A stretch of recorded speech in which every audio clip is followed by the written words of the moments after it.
Hello friends, வேடிக்கை இளைஞன். Last 2 டேஸில் பாகிஸ்தானோட ஆர்மி வந்து காஷ்மீரோட அதோட எல்லைக்குள்ளே புகுந்து இந்தியன் ஆர்மியை வந்து அட்டாக் பண்ணி நிறைய ஒரு உயிரிழப்பு ஏற்பட்டிருக்கு. அதுவும் இல்லாமல் வந்து பாகிஸ்தான் ஆர்மி சைடில் இருந்து ஒரு வெடிகுண்டு தாக்குதல் நடத்தினதுலேருந்து ஒரு ட்ரக்கில் இருந்த 40 ஆர்மி மேன்ஸ், அதாவது இந்தியாவை சேர்ந்த 40 ஆர்மி மேன்ஸ் வந்து ஸ்பாட்ல இறந்துட்டாங்க அப்படின்ற ஒரு ரொம்ப கஷ்டமான ஒரு விஷயம் நம்ம எல்லாருமே கேள்விப்பட்டிருப்போம். இந்த 2 டேஸில் அதுதான் வந்து ரொம்ப ஒரு துயரமான ஒரு நியூஸாக இருக்கும். ஸோ இப்போ இந்த அட்டாக் அப்படிங்கிறது வந்து ஏன் திடீர்னு நடந்ததா அப்படின்னா கிடையவே கிடையாது. இந்த அட்டாக் வந்து லாஸ்ட் ஒரு 50 இயர்ஸ்க்கு மேலே நடந்துட்டு இருக்கு. அதாவது 1947 எப்போ இந்தியா சுதந்திரம் அடைஞ்சு இந்தியா பாகிஸ்தான் தனியாக பிரிஞ்சுதோ அப்போயிலிருந்தே இந்த காஷ்மீரோட எல்லை பகுதியில் இந்தியன் ஆர்மிக்கும் பாகிஸ்தான் ஆர்மிக்கும் நிறைய போர் நடந்துகிட்டே தான் இருக்கு. இதுக்கு என்ன காரணம், எதனால இந்த போர் வந்து இப்படி நடந்துகிட்டே இருக்கு, இதுக்கு ஒரு இது இல்லையா அப்படின்னு நம்ம யோசிக்கும் போது ஃபர்ஸ்ட் அதோட பேஸ், அதோட என்ன காரணம் அப்படின்னு நம்ம பார்க்கணும். அதுக்கு வந்து 2 மெயின் காரணம் இருக்கு. ஒன்று வந்து இந்தியா பாகிஸ்தான் அப்படின்னு ரெண்டும் தனியாக பிரிஞ்சது, இன்னொன்று காஷ்மீரோட எல்லை பிரிவு நடக்கும் பொழுது என்ன பிரச்சனை அப்படிங்கிறது தான். ஸோ இப்போ நம்ம இந்த ஒரு இதை ஆராயணும் அப்படின்னா இந்தியா பாகிஸ்தானோட ஹிஸ்ட்ரியும் காஷ்மீரோட ஹிஸ்ட்ரி, இந்த 2 ஸ்டோரியும் தெரிஞ்சாதான் நமக்கு வந்து ஓவராலாக என்ன இங்கே காஷ்மீரில் நடந்துகிட்டு இருக்கு, என்ன அங்கே பிரச்சனை அப்படின்னு நமக்கு தெரியும். அந்த ஒரு காரணத்துக்காக தான் எப்போவுமே எதிரும் புதிருமா இருக்கிறவன கூட இந்தியா பாகிஸ்தான் அப்படின்னு சொல்கிற அளவுக்கு ஒரு பெரிய லெவலில் நம்ம இப்போ போயிட்டுருக்கோம். ஸோ அந்த 2 ஹிஸ்ட்ரி என்ன அப்படின்னா, ஃபர்ஸ்ட் வந்து இந்தியா பாகிஸ்தான் அப்படிங்கிற ஒரு பிரிவினையே ஏன் வந்துச்சு அப்படிங்கிறத நமக்கு வந்து ஃபர்ஸ்ட் பார்க்க வேண்டிய ஒரு விஷயம். இதுக்கு ரொம்ப பேஸ் வந்து யார் பண்றா அப்படின்னா, பிரிட்டிஷ் காலத்தில் இருக்கும்போது பிரிட்டிஷ் ஆரம்பிச்ச காங்கிரஸ் அப்படிங்கிற ஒரு கட்சி தான் வந்து இதுக்கான வெரி பேஸா இருந்திருக்கு. என்ன அப்படின்னா 1850 அதுலேருந்து 1900 இந்த இடைப்பட்ட காலத்தில் தோன்றதுதான் வந்து காங்கிரஸ். அதாவது இங்கிலாந்து பிரிட்டிஷ் ஆட்சியில் அவங்களால ஓபன் பண்ணப்பட்ட ஒரு அமைப்பு தான் வந்து காங்கிரஸ் அமைப்பு அப்படிங்கிறது. என்ன காரணத்துக்காக அவங்க அதை ஓபன் பண்ணாங்க அப்படின்னா, இங்க வந்து இந்திய மன்னர்கள், இந்திய மக்கள் எல்லாருமே வந்து பிரிட்டிஷ் ஆட்சி மேல ஒரு அதிருப்தியில இருக்காங்க. அதாவது யாருமே வந்து நம்ப மாட்டாங்க அப்படிங்கிற ஒரு காரணத்தினால இங்க இருக்க மன்னர்கள் இல்லைன்னா இங்க இருக்க மக்களை வந்து ஒரு கட்சி அமைச்சு அந்த கட்சியில பிரதிநிதிகளா ஆக்கினா நம்ம மேல வந்து ஒரு சில மதிப்பு வந்து அந்த மக்களுக்கு வரும். ஸோ நம்ம ஆட்சி வந்து இன்னும் நல்லா நடக்கும் அப்படிங்கிற ஒரு காரணத்துக்காக இங்க இருக்க மக்களை வச்சு ஆரம்பிச்சதுதான் வந்து இந்தியாவில் இருந்த இந்தியன் காங்கிரஸ் அப்படிங்கிற ஒரு கட்சி. ஸோ அந்த கட்சி ஆரம்பிச்சதுல இருந்து அந்த கட்சியில இருந்த எல்லாருமே முக்கால்வாசி வந்து பிரிட்டிஷ் ஆட்சி வந்து நல்லா பண்றாங்க, அவங்க வந்து ஒரு நல்ல அமைப்பு அப்படின்னு சொல்லி அவங்களோட துதிப்பாடுற ஒரு அமைப்பாகவே தான் இருந்துருந்துச்சு. இதுல இன்னொரு பல மக்களுக்கு வந்து இதுக்கு மேல அதிருப்தி தான் இருந்தது. இன்னொரு காரணம் என்ன அப்படின்னா, மோஸ்ட்லி வந்து நிறைய படிச்ச வழக்கறிஞர்கள் எல்லாருமே அதுல இருந்தாங்க. இதுல ஒரு இது என்ன ஆயிடுச்சுன்னா, இந்த முஸ்லீம் அப்படிங்கிற ஒரு சைடு எப்படியுமே வந்து சிறுபான்மையினர் தான் வந்து இந்தியாவில் முஸ்லீமா இருந்தாங்க. இருந்தாலும் இந்துக்கள் வந்து அதிகமா இருந்தாங்க, சிறுபான்மையினரா முஸ்லீம் இருந்தாங்க. ஆனா அந்த கட்சியில முழுக்க முழுக்க அதிகமா வந்து இந்துக்கள் தான் இருந்தாங்க. அப்படிங்கிற ஒரு காரணத்தினால முஸ்லீம்கள் அப்படிங்கிறவங்களுக்கு வந்து இந்த கட்சி மேல வந்து ஒரு ஈடுபாடே கிடையாது. எப்பயுமே அவங்க மேல ஒரு தப்பான எண்ணம் தான் அவங்களுக்கும் இருந்துச்சு. அதுக்கேற்ற மாதிரியே இந்த காங்கிரஸ் அரசும் எப்பவுமே வந்து பண்ற ஒரு சில வேலைகள் அல்லது அதாவது அவங்களால எதையுமே டைரக்டா எடுக்க முடியாது. பிரிட்டிஷ் அரசுக்கு வந்து இவங்க கடிதம் எழுதி இந்த பிரச்சனைகளை தீர்க்கணும் அப்படிங்கிற இதுல அவங்க எழுதுற கடிதங்கள் கூட இந்துக்களுக்கு சார்பாகவே தான் இருக்கு. அப்படிங்கறதுனால முஸ்லிம்களுக்கு வந்து நிறைய ஒரு எண்ணம் தோன்ற ஆரம்பிச்சிருச்சு. என்ன அப்படின்னா, இவங்க இந்த பிரிட்டிஷ் அமைப்பும் சரி இந்த காங்கிரஸ் அமைப்பும் சரி, அதாவது அப்போதைக்கு காங்கிரஸ் அமைப்பு மேலதான் அவங்க வந்து ஒரு வெறுப்பா இருந்தாங்க. இந்த காங்கிரஸ் அமைப்பும் சரி நமக்கு வந்து எந்த ஒரு உதவியும் செய்ய மாட்டாங்க, அதனால நாம வந்து முடிஞ்ச வரைக்கும் நம்மளை நாம தான் பாத்துக்கணும் அப்படிங்கிற ஒரு எண்ணம் அவங்களுக்கு அப்பவே தோண ஆரம்பிச்சிச்சு. இது போக போக இந்து முஸ்லீம் அப்படிங்கிற மத கலவரங்கள் நிறைய வரத்துக்கான ஒரு இதாகவும் நிறைய மக்கள் அதே மாதிரி மத கலவரத்தில் ஈடுபட்டு லட்சக்கணக்கான மக்கள்லாம் இறந்து போற அளவுக்கு பெரிய பெரிய கலவரங்கள்லாம் வந்துட்டு இருந்துச்சு. ஸோ இந்த ஒரு இதுல தான் என்ன பண்ண ஆரம்பிச்சாங்க அப்படின்னா, முஸ்லிம்கள்லாம் ஒன்னா சேர்ந்து முஸ்லீம் லீக் அப்படிங்கிற ஒரு தனி கட்சி ஆரம்பிச்சாங்க. ஸோ அந்த ஒரு லீக் அப்படிங்கிற ஒரு கட்சி மட்டும் முஸ்லிம்களுக்கு என்னென்ன அடிப்படை தேவையோ அதை பத்தி பேச ஆரம்பிச்சது. என்னென்ன தேவை வந்து நீட் அப்படிங்கிறத வந்து போய் பிரிட்டிஷ் அரசு கிட்ட சொல்ற ஒரு இதாகவும் அந்த அமைப்பு செயல்பட்டு இருந்துச்சு. இந்த டைமிங்ல தான் முகமது அலி ஜின்னா வந்து ஃபர்ஸ்ட் காங்கிரஸ்ல தான் வந்து ஒரு மெம்பரா இருந்தாரு. காங்கிரஸ்ல இருக்க ஒரு சில இது வந்து அவருக்கு பிடிக்காதனால அவர் லேட்டரா வந்து 1913 இந்த டைமிங்ல வந்து அவர் வந்து முஸ்லீம் லீக்ல வந்து ஜாயின் பண்ணிடுறாரு. அவர் ஜாயின் பண்ணதுக்கு அப்புறம் அவர் வந்து ஒரு ஃபார்மலா, அதாவது முகமது அலி ஜின்னா கட்சியை விட்டு வெளியே வந்ததுக்கு அப்புறம் காங்கிரஸ்ல வந்து மூத்த தலைவராக வரவர் வந்து காந்தி வர்றாரு. ஸோ இருந்த 2 பெரிய தலைவர்கள் வந்து அடிக்கடி பேசிக்கிட்டாலும் முகமது அலி ஜின்னா வந்து மேஜரா வந்து என்ன வைக்கிறாரு அப்படின்னா, முஸ்லிம்களுக்கு எல்லாமே சேர்த்து முதல்ல அவர் வச்சது வந்து 16 அடிப்படை அம்சங்கள் இருந்த ஒரு கோரிக்கை தான் வந்து காங்கிரஸ் வழியா வந்து இவங்களுக்கு பிரிட்டிஷ்க்கு சொல்லணும் அப்படின்னு சொல்லி ஒரு கோரிக்கை வைக்கிறாரு. அந்த 16 கோரிக்கையில என்ன வந்து முக்கியமா இருந்தது அப்படின்னா, முஸ்லிம்கள் வந்து சிறுபான்மையினரா அறிவிக்கப்பட்டு அவங்களுக்கு வந்து அரசு சலுகைகள் எல்லாமே கொடுக்கணும். அது மட்டும் இல்லாம 1/3 முஸ்லிம்களுக்கு வந்து இடஒதுக்கீடு கொடுக்கணும். அதாவது எங்க மதத்துல நாங்க வழிபடுறதுக்கும் அதுக்கான எந்த ஒரு தடையும் இல்லாத அப்படின்னு சொல்லிட்டு முஸ்லிம்கள் ரிலேட்டடா வந்து ஒரு 16 கோரிக்கையை வச்சு அவர் வந்து அந்த அறிக்கையை ரெடி பண்றாரு. ஆனா அந்த அறிக்கை முழுதும் காங்கிரஸாலையும் பிரிட்டிஷ் அமைப்பினாலையும் வந்து நிராகரிக்கப்படுது. அது என்ன ஆகுது அப்படின்னா, அந்த எதுவுமே வந்து செய்ய முடியாது அப்படிங்கிற ஒரு அளவுக்கு நிராகரிக்கப்பட்டதுனால, ஏற்கனவே காங்கிரஸ் கட்சி மேல மட்டும் பிரச்சனையா இருந்த முஸ்லிம்கள் வந்து இப்ப என்ன பண்ண ஆரம்பிக்கிறாங்க அப்படின்னா, இந்தியா மேலேயே, அதாவது இந்த இந்தியா இந்த பிரிட்டிஷ் அமைப்பு இது ரெண்டுமே வந்து முஸ்லிம்களுக்கு நம்மள எதுவும் பண்ண முடியாது, இங்க வந்து முஸ்லிம்கள் நிம்மதியா வாழ முடியாது அப்படிங்கிற ஒரு முக்கிய ஒரு இதை வச்சுக்கிட்டு அவங்க என்ன ஆரம்பிக்கிறாங்க அப்படின்னா, தனி நாடு வேணும், சுதந்திர நாடு வேணும் அப்படின்னு சொல்லி ஒரு கோரிக்கையை வச்சு அப்பதான் அவங்களுக்கு இந்த மாதிரியான இந்தியாவை விட்டு பிரியணும் அப்படிங்கிற ஒரு எண்ணமே அதுல வந்து வருது. இந்த டைமிங்ல தான் வந்து நிறைய மத கலவரங்கள், லட்ச மக்கள் வந்து மத கலவரம் ஏற்பட்டு இந்த இடத்துல தான் இறக்க ஆரம்பிக்கிறாங்க. ஸோ என்ன ஆகுது அப்படின்னா, இந்த ஒரு கொள்கையை முகமது அலி ஜின்னா தனிநாடு வேணும் அப்படிங்கிற ஒரு கொள்கையை அப்பையில இருந்தே ஆரம்பிச்சிருக்காரு. இவர் தனிநாடு வேணும் அப்படின்னா கூட அது ஒரு சுதந்திர நாடு, தன்னோட நாடு வந்து ஒரு கனவு நாடு அப்படின்னு சொல்லி அதை வந்து பெருசா பேசினவர் யாரு அப்படின்னா முகமது இக்பால் அப்படிங்கிறவர் தான். அவர் வந்து ஒரு ரைட்டர் அண்டு பெரிய பேச்சாளர். அவர் தான் வந்து பெரிய மேடைகள் எல்லாம் தன்னோட கனவு நாடு வந்து முஸ்லிம்களுக்கும் தனிநாடு அப்படின்னு சொல்லி அதை பேச ஆரம்பிக்கிறாரு. ஸோ இப்படி பேச ஆரம்பிக்கும் போது தான் இவங்களோட இந்த பேச்சையெல்லாம் எடுத்து பாகிஸ்தான் அப்படிங்கிற ஒரு நேம் வர்றதுக்கான ஒரு மெயின் காரணம் வந்து சௌத்ரி ரஹமத் அலி அப்படிங்கிறவர் தான் வந்து பாகிஸ்தான்கிற நேமே வைக்கிறாரு.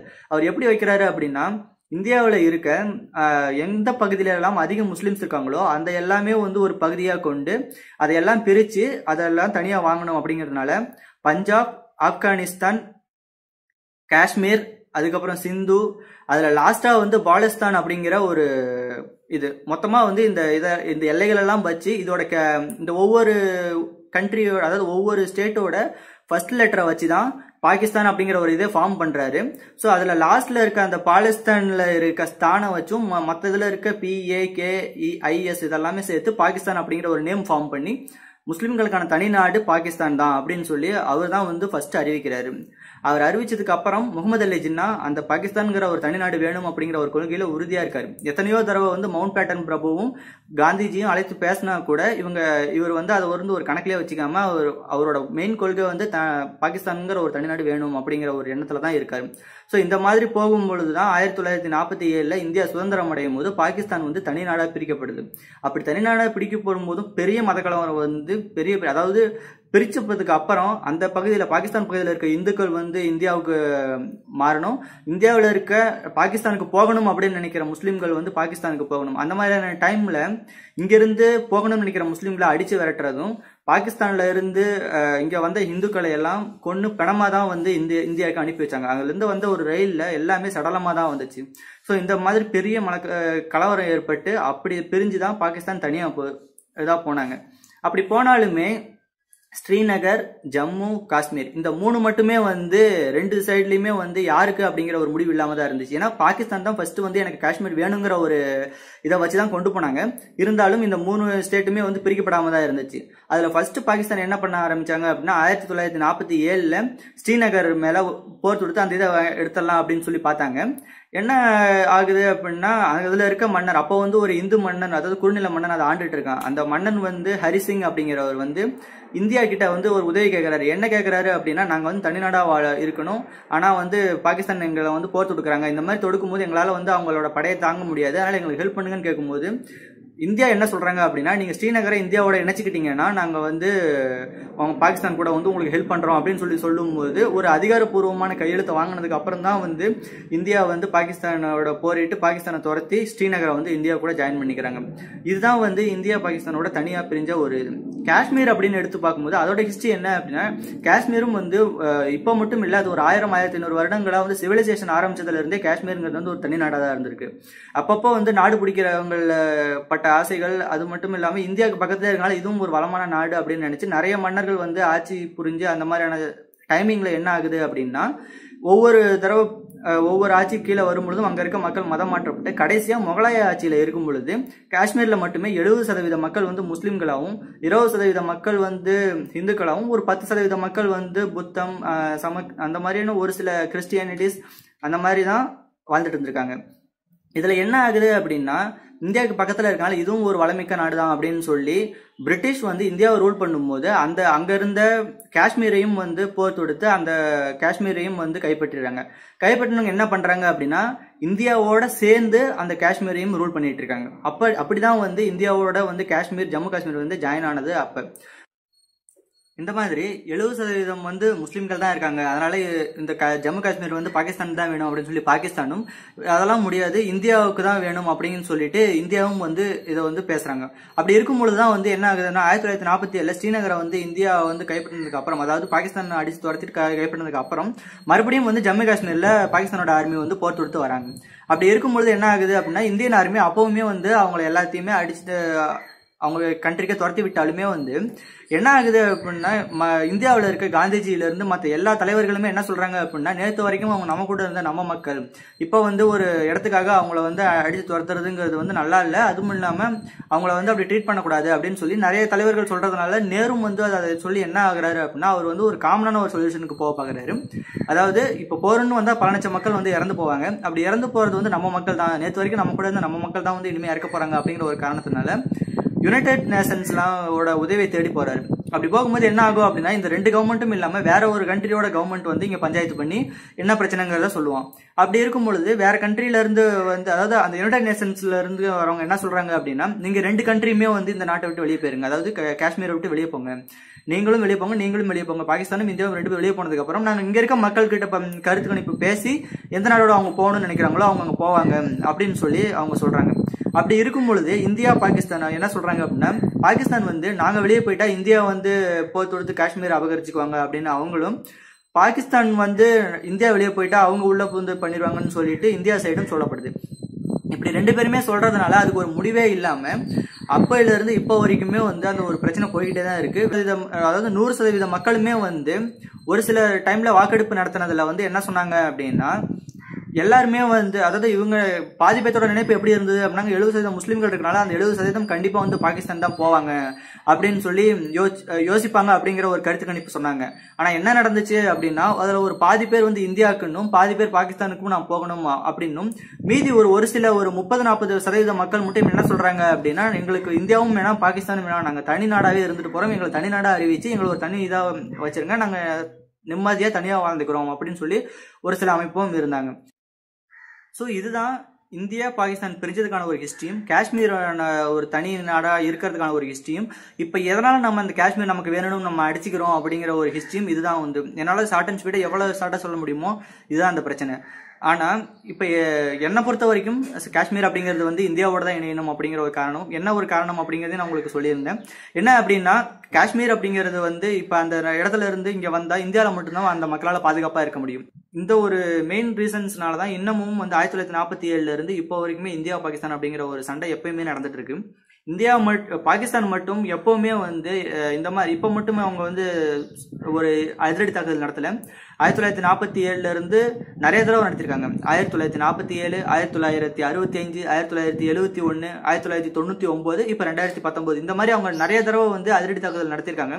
எப்பவுமே வந்து பாகிஸ்தான் ஜெயிச்சது கிடையாது. இந்தியன் ஆர்மி ஃபர்ஸ்ட் வந்து அதிரடி தாக்குதல் நடத்தும் போது அடி வாங்கிட்டு அதுக்கப்புறம் வந்து பாகிஸ்தான் ஆர்மியை அடிச்சு துவம்சம் பண்ணி அவங்க நாட்டுக்கு அனுப்புறதே தான் இந்தியாவோட இதுவும். ஸோ இப்போ 2019 இப்ப நடந்த இந்த 2 நாள் தாக்குதல்ல கண்டிப்பா மறுபடியும் பதிலடி வந்து இந்தியா கொடுத்து அவங்களை அனுப்பும் அப்படிங்கிறது வந்து எந்த ஒரு பாரபட்சமும் இல்லாத ஒரு கருத்து தான். ஸோ காஷ்மீர் வந்து எந்த இடத்துல அதாவது தனியா இருக்கலாமா இல்ல பாகிஸ்தான் கூட போய் ஜாயின் பண்ணுமா இந்தியாவோட ஜாயின் பண்ணுமா அப்படிங்கிற உங்களோட கருத்தையும் கமெண்ட் பாக்ஸ்ல லீவ் பண்ணுங்க. இல்ல இந்த பிரச்சனைக்கு ஏதாவது உங்களால சொல்யூஷன் சொல்ல முடியும் அப்படின்னா அதையும் கமெண்ட் பாக்ஸ்ல லீவ் பண்ணுங்க. ஏன்னா நம்மளால பேசதான் நம்மளால முடிஞ்ச சொல்யூஷன் யாருக்காவது எதுக்காவது யூஸ் ஆகும் அப்படின்னா நம்ம அதை பேசிதான் ஆகணும். ஸோ உங்களுக்கு இதோட மாறுபட்ட ஏதாவது ஒரு கருத்து இருக்கு அப்படின்னா அதையும் நீங்க கமெண்ட் பாக்ஸ்ல லீவ் பண்ணுங்க. ஸோ இது வரைக்கும் மெடிக்கல் நீங்க சப்போர்ட் பண்ணிட்டு இருந்தாங்க தொடர்ந்து சப்போர்ட் பண்ணுங்க. இதுக்கு மேல சப்ஸ்கிரைப் பண்ணாதவங்க கீழே கிளிக் பண்ணி சப்ஸ்கிரைப் பண்ணிக்கோங்க. பக்கத்துல இருக்க பெல் ஐக்கானை கிளிக் பண்ணுங்க. கண்டினியூஸான வீடியோஸ் உங்களுக்கு கண்டினியூஸா வந்துட்டு இருக்கும். ஸோ நன்றி, வணக்கம்.